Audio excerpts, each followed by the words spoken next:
Matahari kita. Skenario pertama, peristiwa aneh baru aja terjadi. Semua channel TV dan berita sibuk ngebahas soal lubang hitam yang terus mepet ke bumi. Padahal biasanya posisi ini ditempati matahari. Bahkan cakram akresinya bisa terlihat dan rona langit di sekitarnya lebih terdistorsi. Berarti jarak objek ini sudah sangat dekat. Lubang hitam biasanya sangat jauh, sehingga kita nggak akan bisa melihatnya dengan mata telanjang. Tapi kali ini, kamu bisa mengamatinya tanpa bantuan teleskop. Kenapa lubang hitam bisa sedekat itu ya? Terus matahari kita ngilang kemana? Jangan-jangan ditelan lubang hitam. Matahari terletak di pusat tata surya dan posisinya terbilang strategis. Cahayanya mampu memberikan kehangatan tanpa ngebakar tubuh kita. Panasnya juga menawan tiap kali terbit di ufuk timur dan terbenam di ufuk barat. Sang surya telah memberi kita kehidupan. Objek terbesar di tata surya kita ini mencakup 99,8% dari massa totalnya. Dan ukuran matahari gede banget, yaitu lebih dari 1 juta kali lipatnya bumi. Mungkin nggak ya kalau matahari kita bakal berubah jadi lubang hitam? Kalaupun mungkin, kejadian kayak gini masih terlalu dini. Prosesnya pasti bakal berlangsung lama kan? Bintang besar akan meledak menjadi supernova di akhir masa hidupnya. Lalu, bintang ini akan runtuh sendiri dan mengecil. Ukurannya jadi mungil banget, tapi masanya terus bertambah sampai berkali-kali lipat. Makanya, gravitasi lubang hitam sangat kuat, hingga cahaya yang terlalu dekat nggak akan bisa lolos. Semua bintang di alam semesta ini terus menyusut sampai akhirnya lenyap sendiri. Matahari kita kehilangan 4 juta ton massanya setiap detik, dan lambat laun, energi di alam semesta cuma akan dihasilkan dari lubang hitam. Objek misterius ini dikelilingi debu, gas, dan radiasi yang sangat membahayakan. Nggak kebayangkan kayak apa ngerinya kondisi di dekat lubang hitam? Semoga bumi kita dijauhin dari objek ini. Tata surya kita jadi gelap gulita tanpa panas dan cahaya. Merkurius dan Venus yang tadinya paling dekat dengan matahari aja langsung tertutup oleh lapisan es, apalagi bumi kita. Di zaman es baru ini, semua hal nggak akan bisa bertahan. Penolong yang ada mungkin hanyalah cakram akresi yang berputar sangat cepat hingga menghasilkan panas. Itu pun masih sangat berisiko. Kalau massa lubang hitam ini seberat matahari, semua planet akan tetap berada di orbitnya, termasuk bumi kita. Tapi kalau masanya lebih gede lagi, seperti yang tengah diamati oleh para saintis, tata surya kita akan langsung musnah. Skenario kedua. Waduh, kenapa nih? Barusan kan masih siang bolong, kok tiba-tiba aja langsung gelap? Ini masih jam 2 siang loh, tapi semuanya udah gelap gulita. Bulannya juga kelihatan beda. Berita di TV melaporkan matahari kita telah hilang. Dan tahu-tahu, bulan kita nggak mengorbit bumi lagi. Posisinya sekarang berada di pusat tata surya. Dan waktu kita menjadi sangat singkat, karena matahari sudah lenyap dari tata surya. Kita baru menyadarinya 8 menit 20 detik kemudian. Padahal, perpindahan energi matahari dari inti ke permukaannya bisa berlangsung selama jutaan tahun. Tapi cahayanya mencapai bumi cuma selama 8 menit 20 detik, setelah merambat sejauh 150 juta kilometer. Kurang lebih sejauh itulah jarak sang bintang dari planet kita. Kini bumi kita berada di luar zona Laik Huni. Di zona strategis ini, jarak planet ke bintangnya sangat pas, sehingga permukaan planet bisa mengandung air. Tapi setelah matahari pergi, sinarnya nggak akan sampai ke permukaan bumi. Dan lambat laun, planet kita akan berubah jadi batuan beku tanpa kehidupan. Tapi bisa aja kan, kita masih punya kesempatan untuk bikin teknologi canggih untuk menyuplai energi matahari. Dengan begini, kehidupan di bumi tetap lestari. Kalau nggak gitu, para saintis dari peradaban lain mungkin akan mengeksplorasi bumi jutaan hingga miliaran tahun kemudian. Tujuannya untuk mencari bukti kehidupan yang pernah ada di dalamnya. Kita pun akan melakukan hal yang sama pada Mars dan planet lain di tata surya. Mungkin suatu planet memang nggak pernah menaungi kehidupan sama sekali. Dan mungkin juga di sana ada bukti organisme yang pernah hidup. Gravitasi juga penting bagi kehidupan kita. Dan geraknya bisa sengebut kecepatan cahaya. Tanpa matahari selama sekitar 8 menit, semua planet akan terus mengitari pusat tata surya yang kosong. Hingga akhirnya planet di situ akan melayang-layang tak tentu arah di ruang angkasa. Karena gravitasinya nggak cukup kuat, bulan nggak akan mampu menahan bumi di posisinya. Sinarnya juga kurang kuat untuk menghangatkan dan menopang kehidupan kita. Satelit alami kita ini terus menjauh dan semakin nggak kelihatan. Tanpa bulan di dekat bumi seperti dulu, air laut cepat banget surut. Selain itu, planet kita jadi lebih berangin, bahkan tiupannya jauh lebih kuat. Dalam kondisi normal, kemiringan bumi kita sekitar 23,5 derajat, dan dengan begini, kita bisa ngerasain perubahan musim dan cuaca. Tapi posisinya sekarang udah berubah total jadi sangat miring. Akibatnya, suhu bumi menjadi sangat dingin cuma dalam hitungan sepersekian detik. Waktu kita udah mepet banget, orang-orang menjerit histeris karena panik, dan sekitar 1 menit lagi, kita akan terlempar ke kegelapan tanpa ujung. Skenario ketiga, kita nggak tahu persis dengan kehidupan yang telah kita jalani, dan nggak ada seorang pun yang bisa memprediksinya. Tapi ternyata, bintang neutron raksasa telah menggantikan posisi matahari di pusat tata surya. Meski awalnya nggak kita kenali, objek ini kelihatan beda, sehingga matahari kita jadi lebih aneh dan mengecil.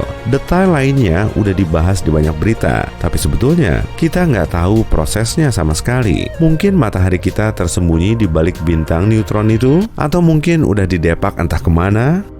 Bintang neutron adalah objek langit terpadat yang kita ketahui. Masanya sekitar 2 kali lipatnya matahari, tapi ukurannya kecil. Diameternya cuma sekitar 15 km atau seukuran satu kota. Bintang neutron terbentuk saat bintang besar kehabisan bahan bakar dalam ledakan besar. Bagian intinya runtuh, sehingga partikel bermuatan positif dan negatif alias proton dan elektronnya ikut hancur menjadi neutron tanpa muatan.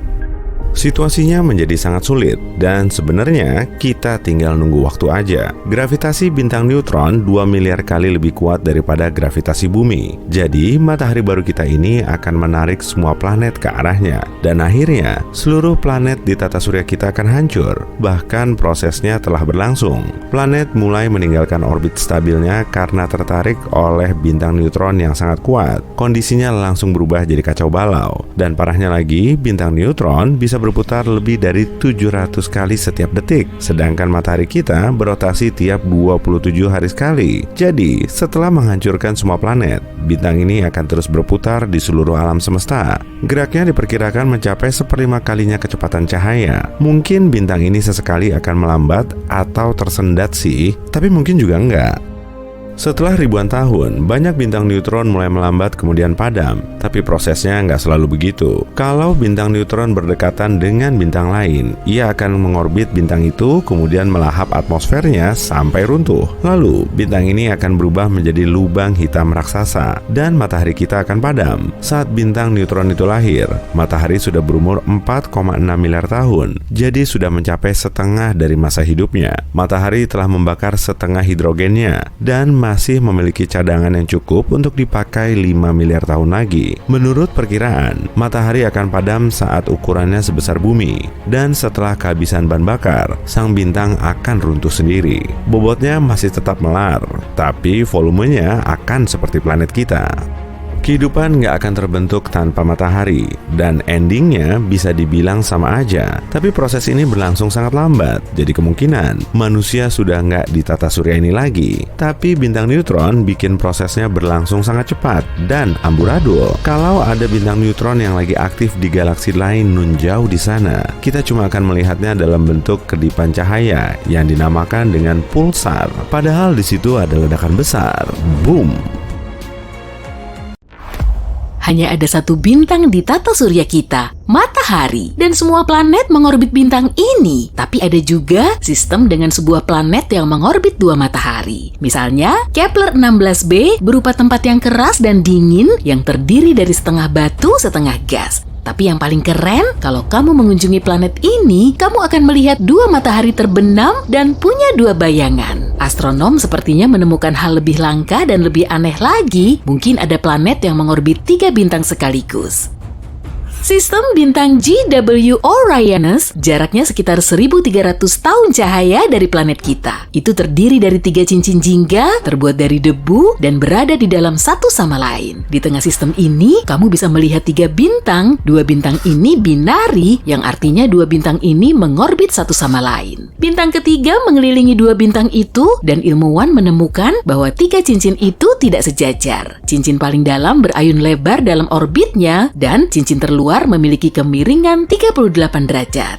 Jadi astronom memiliki dua teori. Teori pertama mengatakan putusnya cincin ini terjadi karena 3 matahari menciptakan torsi di tengah seluruh sistem. Torsi adalah gaya gravitasi yang selalu bekerja menuju pusat. Tapi beberapa waktu kemudian, teori ini dicoret. Turbulensi dalam cincin ini kurang kuat untuk membuktikan teori ini. Teori kedua mengatakan bahwa fenomena ini bisa terjadi karena sebuah planet terbentuk di dalam salah satu cincin ini. Sebuah planet muda bisa memengaruhi keseimbangan gravitasi sistem 3 cincin itu dan menjadi penyebab 3 cincin itu sangat terpisah jauh. Ada celah besar dalam awan debu dan berdasarkan ukurannya, planet yang kita bicarakan pasti berupa raksasa gas besar seukuran Jupiter.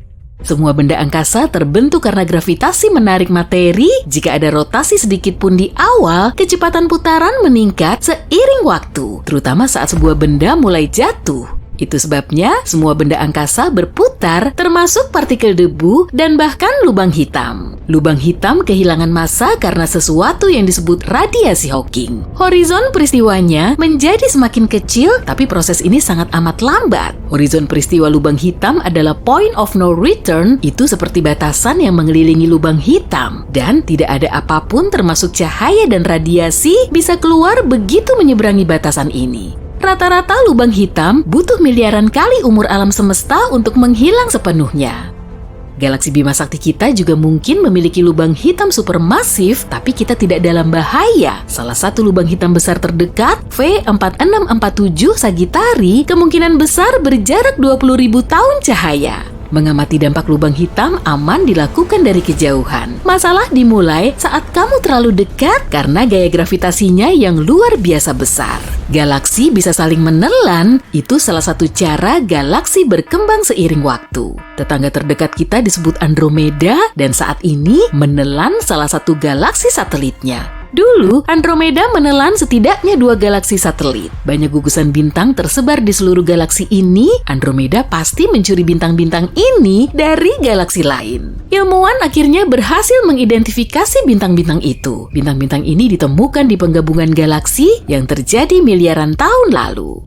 10 miliar tahun lalu, galaksi kita juga mengalami tabrakan. Itu sebabnya sekarang halonya tidak seperti halo yang dimiliki galaksi spiral lain. Awalnya, ilmuwan mengira itu beberapa tabrakan kecil, tapi kemudian mereka sadar bahwa sebagian besar benda angkasa di Bima Sakti ini berasal dari satu sumber. Galaksi lain bernama Enceladus lah yang bertabrakan dengan Bima Sakti. Galaksi Bima Sakti dan Andromeda mungkin bertabrakan, tapi itu tak akan terjadi dalam 4,5 miliar tahun ke depan. Neutrino adalah partikel netral listrik yang sangat kuat sampai bisa melewati berkilo-kilometer timah dan tidak akan ada yang menghentikannya. Beberapa melewati tubuhmu saat kamu menonton ini. Neutrino terbentuk di reaksi nuklir di dalam bintang hidup dan di ledakan supernova saat bintang meledak. Partikel-partikel ini hampir tidak memiliki massa dan partikel ini butuh kurang dari 3 detik untuk mencapai permukaan matahari. Lalu, itu bisa mencapai planet kita hanya dalam waktu 8 menit.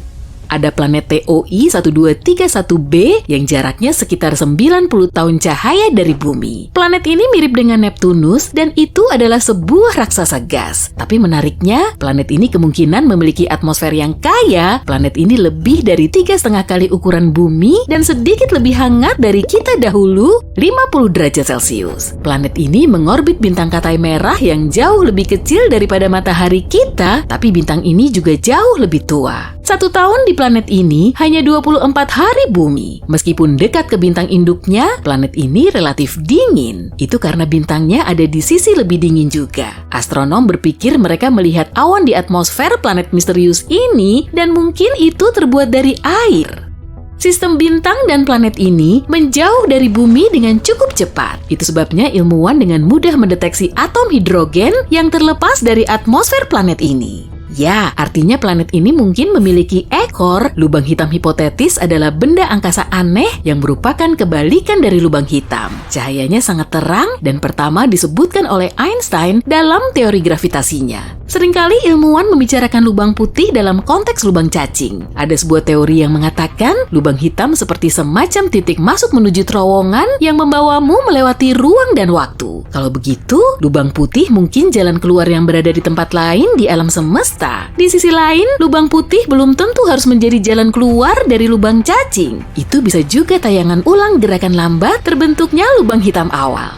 Jadi, pembentukan lubang hitam dimulai dengan bintang besar tua. Setelah jatuh karena beratnya, bintang itu biasanya berubah menjadi lubang hitam. Tapi terkadang, proses kuantum tidak mengubah bintang menjadi lubang hitam. Sebaliknya, itu membuat lubang putih yang mulai memuntahkan materi bintang tadi. Tapi sejauh ini, hanya teori. Beberapa planet seperti Mars dan Venus memiliki cuaca cukup ekstrem dengan badai kencang. Dan sekarang hurikan ruang angkasa yang sama kuatnya mungkin telah datang ke bumi. Itu adalah massa udara yang berputar-putar, lebarnya sekitar 1000 km. Satelit menemukan hurikan itu ratusan kilometer di atas kutub utara di atmosfer atas bumi. Hurikan itu bukan menjatuhkan air, tapi elektron. Peristiwa itu berlangsung hampir 8 jam sebelum akhirnya berhenti dan hurikan itu berputar berlawanan arah jarum jam. Mungkin aja ada samudra yang tersembunyi di bawah permukaan satelit yang mengelilingi Uranus. Ilmuwan juga telah meneliti samudra di bulan Jupiter, Europa, dan bulan Saturnus, Enceladus. Samudra-samudra ini tersembunyi di bawah kerak es satelit-satelit itu. Uranus memiliki 27 satelit, 5 di antaranya sangat besar, itu adalah Umbriel, Titania, Oberon, Miranda, dan Ariel. Pada tahun 1980-an, saat orang-orang mengirim Voyager 2 untuk mengambil foto dari 5 satelit ini, ilmuwan menemukan bahwa satelit-satelit itu memiliki banyak kawah dan mengandung es dan batu. Foto-foto yang didapatkan oleh para astronom juga menunjukkan tanda air dalam bentuk cair. Itu keluar dari kedalaman satelit dan membeku di permukaannya. Salah satu penjelasan paling masuk akal adalah samudra itu ada di bawah permukaan karena satelit bergerak mengelilingi planet, medan magnet planet itu menariknya. Seperti itulah satelit berada di orbitnya, tarikan ini menghasilkan aliran listrik yang berubah menjadi medan magnet. Medan magnet itu disebut induksi dan samudra di bawah permukaan mungkin penyebab medan induksi ini bisa dihasilkan. Saturnus dikenal dengan cincinnya, tapi Neptunus, Uranus, dan Jupiter juga memiliki cincin loh. Di saat yang sama, Saturnus memiliki hal yang sangat spesial yang tidak pernah kita lihat di planet lain. Badai heksagon besar yang bergerak di kutub utara planet ini, masing-masing sisinya hampir sepanjang 12.500 km. Area itu sangat besar sampai muat diisi 4 bumi. Berdasarkan citra termal, pola awan heksagonal ini turun ke atmosfer Saturnus sekitar 100 km. Planet ini sembunyi di balik awan tebal dan sinar matahari tidak bisa menembusnya. Itu sebabnya astronom tidak bisa melihat apa yang sebenarnya terjadi di sana. Tapi ada beberapa teori, Saturnus adalah raksasa gas dan saat memanas, gas di dalam planet menyimpang lebih jauh. Energi besar dilepaskan bersamaan gas itu yang membuatnya naik, mengembang, dan kehilangan kepadatan. Proses yang sama menyebabkan hurikan dan tornado di planet kita. Di Saturnus, gas berputar keluar dari zona bertekanan tinggi yang berada di lapisan luar Saturnus. Dan gas ini memancing badai besar berbentuk unik seperti itu.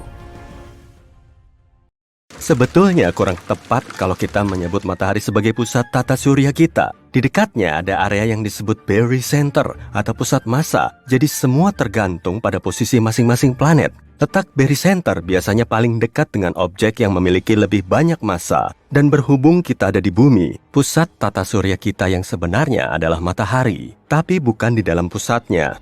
Sedangkan bagi Jupiter, barycenter sebenarnya berada di luar permukaan matahari. Jupiter 318 kali lebih besar dari bumi, jadi keseimbangannya nggak sama. Semua planet nggak benar-benar berputar mengelilingi matahari, tapi mengelilingi pusat massa umumnya. Coba deh bayangin kamu lagi menyeimbangkan pensil di ujung jarimu. Kamu harus meletakkannya tepat di tengah supaya nggak timpang sebelah. Karena massa pensil terdistribusi secara merata, kita akan lebih gampang mengasumsikan kalau segala sesuatu memiliki mekanisme keseimbangan yang sama, terutama di luar angkasa. Tapi gimana kalau kamu menyeimbangkan palu di ujung jari kakimu? Kalau salah posisi, bisa-bisa jarimu malah akan cenat-cenut ketimpa palu. Nah, barycenter yang sebenarnya berada di dekat kepala palu, jadi nggak benar-benar ada di tengah handle-nya. Barycenter bumi dan matahari juga seperti palu ini. Pusat massanya kurang lebih berada di tengah objek. Kalau matahari berputar mengelilingi bumi, maka planet kecil kita ini harus sebesar matahari atau malah lebih jumbo lagi.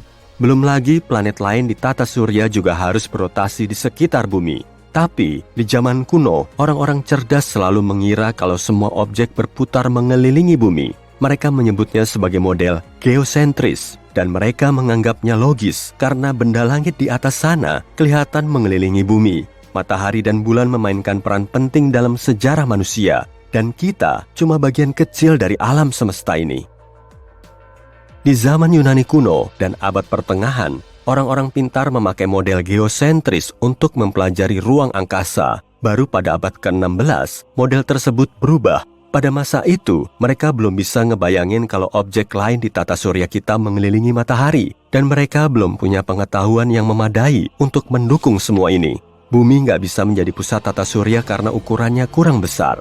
Agar kondisinya sesuai dengan ukuran yang sangat besar, evolusi kehidupan di dalamnya pasti akan berlainan. Kita mungkin nggak akan terlalu bergantung pada oksigen. Sejumlah hewan seperti paus dan lumba-lumba bisa menahan nafas selama berjam-jam. Mereka juga bisa tidur di bawah air. Jadi, manusia yang hidup di bumi seukuran matahari akan memiliki paru-paru khusus dan nggak perlu terus-menerus menghirup udara. Dengan kata lain, kehidupan tumbuhan akan terbatas. Cuma akan ada sedikit semak di sana-sini. Meski di dunia ini ada triliunan tumbuhan, penyumbang oksigen terbesar kita adalah alga di lautan. Dengan lautan yang begitu luas, ganggang di dalamnya bisa memompa keluar udara yang kita hirup.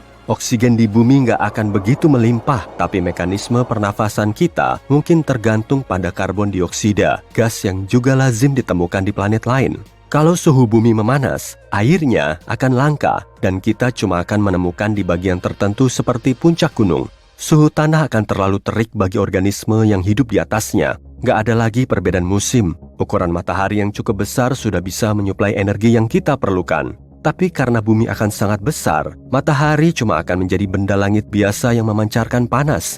Kita akan terus-terusan ngerasain suhu ngebul seperti tinggal di dalam microwave. Kondisi siang dan malam akan berlainan, dan hujan akan jarang turun. Karena intinya banyak menghasilkan panas, gempa dan gunung berapi kemungkinan akan terus meletus. Permukaannya akan menjadi dataran panas berselimut magma merah yang terus mengalir. Planet ini akan berubah menjadi planet merah yang sebenarnya. Tapi kalau lanskapnya sama seperti di bumi, area di dekat pegunungan mungkin bisa menyelamatkanmu. Pegunungan masih akan tertanam di intinya, dan bahkan akan lebih baik begitu daripada cuma mengambang di tanah. Sejumlah puncak gunung bahkan bisa 100 kali lebih tinggi dari Gunung Everest. Ngarai bisa saja sangat curam, hingga Palung Mariana cuma akan terlihat seperti retakan kecil. Hewan juga akan punya kebiasaan dan penampilan yang berlainan. Hewan berdarah dingin harus menyerap sinar matahari seminimal mungkin agar tubuhnya nggak kebakar. Mereka harus terus bermigrasi untuk nyari air di tempat yang jauh. Burung bisa terbang ratusan kilometer saat bermigrasi, jadi kita akan melihat kawanan burung kecil yang terbang cepat di udara. Tapi karena gravitasi bumi akan sangat kuat akibat ukurannya yang sangat besar, hewan terbang perlu tulang yang lebih ramping dan inti yang lebih tipis untuk terbang. Yang kondisinya sangat aman sebetulnya mikroorganisme. Makhluk ini bisa hidup dalam suhu dan tekanan ekstrim, serta bisa hidup tanpa oksigen untuk sementara waktu. Malam akan sangat gelap karena nggak ada bulan yang memantulkan sinar matahari. Bulan kemungkinan besar akan berada di seberang posisi matahari bersinar. Jadi, satelit ini akan selamanya melayang-layang di langit. Kecepatan rotasi bumi paling ngebut berada di Khatulistiwa. Jadi kalau semua planet dan matahari berputar mengelilingi bumi, rotasi kita nggak akan begitu signifikan. Pola cuaca baru nggak akan menyuburkan tanaman. Evolusi manusia akan berbeda dari sekarang. Kita mungkin akan lebih pendek dan lebih kekar karena gravitasi bumi sangat kuat. Dan karena suhunya melonjak, kita perlu tinggal di gua-gua di seluruh dunia. Organisme yang terkuat akan bermigrasi ke pegunungan. Kita mungkin akan punya perjalanan evolusi yang sama seperti sekarang ini, tapi ciri fisik lainnya mungkin akan berbeda. Pigmen kita juga kemungkinan akan berlainan untuk melawan panas. Rubah gurun punya telinga besar untuk mendengar pemangsa dan untuk menurunkan suhu tubuhnya di tengah gurun yang terik. Mungkin saja kita juga punya telinga yang lebih besar untuk tujuan yang sama. Kita juga akan jauh lebih kuat. Tulang kita akan menebal dan sulit dipatahkan. Gravitasi merupakan salah satu komponen utama untuk mengembangkan kepadatan tulang dan massa otot. Artinya, kita nggak akan perlu alat untuk berburu. Sehingga, kemunculan zaman perunggu dan peradaban modern seperti yang kita kenal akan tertunda. Dengan sedikit vegetasi, manusia nggak perlu berdiri tegak untuk nyari pemangsa di sekitarnya. Kita juga nggak akan menjadi pelari tercepat, tapi kita akan cukup kuat melawan sekawanan serigala aneh. Kalau bumi berukuran super, kemungkinan akan ada banyak spesies manusia yang menjelajahi daratan di area terpencil. Beberapa spesies manusia akan tumbuh dan berkembang menjadi pemikir cerdas saat ini, tapi sebagiannya akan tetap sama. Beberapa makhluk dari masa lalu akan tetap ada dan nggak berubah. Hiu sudah ada sejak era dinosaurus. Mereka nggak perlu berubah bentuk atau beradaptasi karena dominasinya. Hewan lain akan tetap sama karena terisolasi. Pulau Galapagos menampung banyak hewan unik karena mereka telah sekian lama hidup terpisah. Tanpa adanya pemangsa yang terus-menerus mengintai di sekitar mereka, hewan-hewan ini pun tidak takut pada manusia. Mega bumi yang baru akan memiliki area seluas Asia yang dipenuhi dengan hewan-hewan terisolasi. Penampilan semua hewan ini akan tetap sama persis seperti saat pertama kali muncul. Spesies manusia di wilayah ini juga akan tetap sama karena mereka nggak akan pindah atau bereksperimen. Pola makan mereka akan tetap sama dan mereka akan terbiasa dengan iklim di lingkungan mereka. Perkembangan teknologi juga akan berlangsung secara berlainan di berbagai penjuru planet ini. Karena sebagian areanya terisolasi total, mereka nggak akan bisa mengakses gadget dan penemuan baru. Kehidupan di situ akan sangat berbeda dari zaman sekarang. Daerah lain akan sangat maju sehingga penduduknya mungkin bisa terbang sendiri keluar planet untuk mencari kebenaran dan jawaban. Gravitasi kita cukup bisa bikin kita mengembangkan kehidupan. Tapi kalau ukuran bumi sebesar Jupiter, gravitasi di dalamnya akan menghancurkan kita. Dan karena ukuran matahari, bumi nggak akan lagi menjadi planet, tapi berubah menjadi katai coklat dan akan terus terbakar sampai menjadi matahari baru. Sampai sekarang, bumi sangat kecil di alam semesta kita. Sehingga kita cuma sekecil serpihan pasir di tengah hamparan padang pasir. Dalam ukuran kosmik, kita ini sangat kecil dan nggak begitu signifikan bagi semesta ini.